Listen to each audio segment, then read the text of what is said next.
Karena nanti efeknya kamu akan jadi remorse, akan jadi menyesali dan menyalahkan orang lain.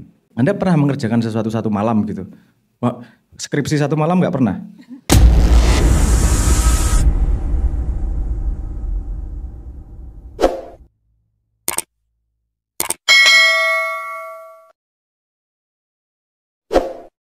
Diminum dulu Mas, boleh? Oke, teman-teman ini kayaknya udah banyak banget ya sebenarnya tadi bahan-bahan quotes yang nanti mau diupload mungkin. Jadi insight-insight yang tadi didapetin dari Mas Sabrang bisa jadi pemantik lagi bahwa oh sebenarnya proses kita kenal sama diri sendiri itu tuh memang dinamis gitu ya. Dan ada banyak aspeknya sebenarnya. Aku boleh minta tolong untuk panitia untuk menyalakan lampunya. Kita mau ngelihat wajah teman-teman yang sebenarnya ini udah pengen tanya nih sebenarnya. Oke, udah mulai terang gitu ya. Oke, ini sekarang kita masuk ke sesi Q&A. Jadi karena kita dan aku dan Mas Sabrang juga pengennya lebih bisa deket nih sama teman-teman semua di sini. Jadi mungkin boleh ada yang mau bertanya, boleh angkat tangan kali ya. Boleh? Kita mulai dulu 1, 2, 3. Oke, wah ada 1000 Mas yang nanya banyak. Oke, dari yang sebelah atas Masnya pakai baju batik tadi aku lihat. Oke. Boleh sebutkan apa nih Mas? Sebutkan nama, sebutkan asal, sebutkan. Oke. Kenalan dulu aja Mas. Sebutkan lomba hidupmu apa? Perkenalkan sebelumnya nama saya Aziz. Saya dari Sleman. Saya ingin bertanya ketika tadi Mas Abram menjelaskan sebelumnya kita itu punya limitasi seperti itu. Kita itu punya limitasi, kita harus sadar bahwasanya kita punya limitasi. Tetapi di sisi yang lain, ketika kita sering kali mendengar motivator-motivator itu selalu bilang bahwasanya kalian harus keluar dari zona nyaman. Harus keluar dari zona nyaman. Kalian harus break limitasi itu sendiri, limitasi diri kalian sendiri.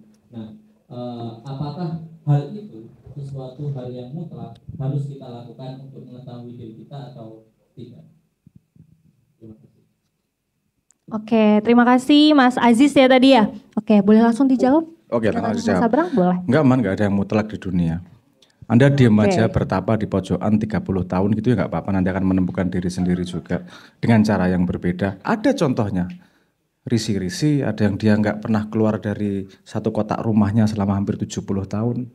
Dan dia lebih mengenal dirinya lebih dari siapapun. Bahkan dia tahu matinya kapan misalnya. Tinggal perjalananmu yang maunya seperti apa. Gini, ada limitasi yang kita impose sendiri. Maksudnya kita limitasi yang kita ciptakan sendiri. Dan ada limitasi yang memang datang dari modal. Yang saya maksud dari yang harus kita sadari adalah limitasi yang datang dari modal awalnya. Misalnya Anda nggak bisa terbang, itu limitasinya.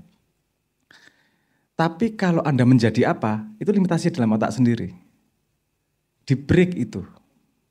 Karena limitasi harusnya bukan datang dari konsep. Limitasi datangnya harus datang dari experience. Kalau yang dari akal itu tadi. Paham maksud saya? Gini misalnya, nggak mungkin saya ngasih contoh siapa ya? Yang bikin Starbucks. Saya lupa namanya. Dia cari modal sangat susah, dia pinjem bank, ditolak, pinjem bank ditolak, sampai dia udah nggak bisa ini saya bikin. Itu limitasi yang diimpos sama otaknya. Tapi nggak ada yang menghalangi dia datang ke bank terus toh. Sampai akhirnya dia datang sampai 220 kali kalau nggak salah, tiap hari datang. Jadi sekitar 10 bulan, tiap hari datang, minjem ditolak, oke. Minjem ditolak, oke. Sampai akhirnya diterima mungkin karena kasihan sebel melihat mukanya. Whatever the reason, outputnya adalah pengen diterima gitu dengan caranya, sehingga limitasi itu dia tabrak dengan cara yang tidak masuk akal. Keluar dari zona nyaman itu juga nggak harus juga, hidup tuh nggak harus kok. Cuman kamu tahu konsekuensinya gitu aja. Makan aja nggak harus kalau kamu siap-siap mati, nggak apa-apa.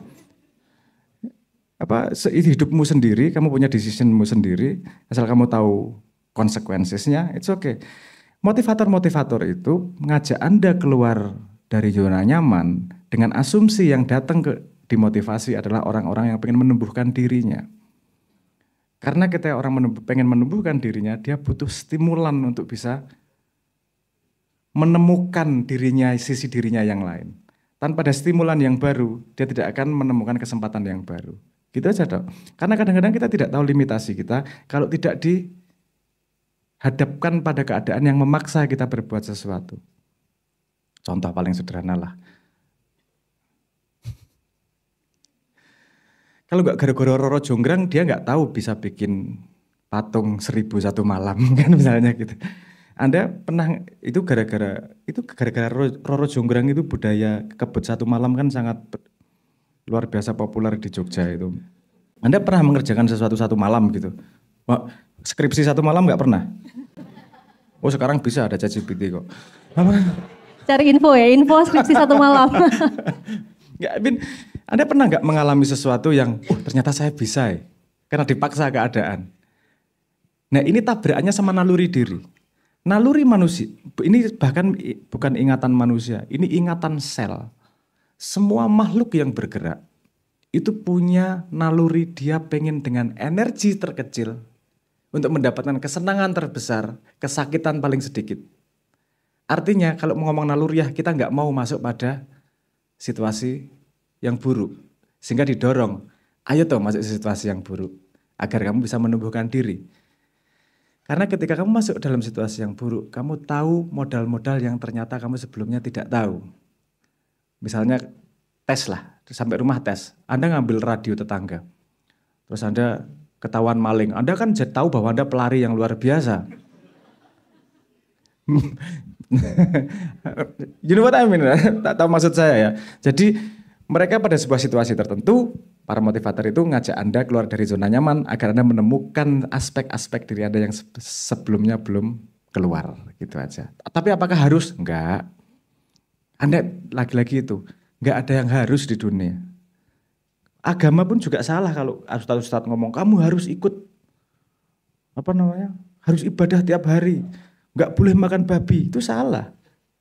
Karena dia enggak ngomong tujuan manusianya kemana. Kalau tujuannya ke surga, ke neraka ya justru enggak melakukan itu yang paling benar. Amin, enggak ada yang harus kalau kamu belum ada tujuannya. Paham maksud saya? Jadi harus ngapain itu tergantung gue kok. Tergantung kita sendiri. Enggak ada yang harus. Yang saya garis bawahi, semua ada konsekuensi. Jangan kamu melakukan sesuatu, tidak paham konsekuensinya di depan. Karena nanti efeknya, kamu akan jadi remorse, akan jadi menyesali dan menyalahkan orang lain. Karena masuk sesuatu tidak kamu hitung benar konsekuensinya. Kalau kamu sudah hitung konsekuensinya, do whatever you want, man. Kalau bisa jangan menyakiti orang lain. Oke, sudah cukup untuk Mas Aziz? Apakah sudah bisa diterima jawabannya? Oke, beri tepuk tangan lagi. Oke, tadi aku juga mendapatkan insight nih dari Mas Abrang ya, bahwa sebenarnya memang gak ada keharusan di dunia ini, kalaupun selama kamu tuh tidak tahu mau ke arah mana dulu nih gitu ya.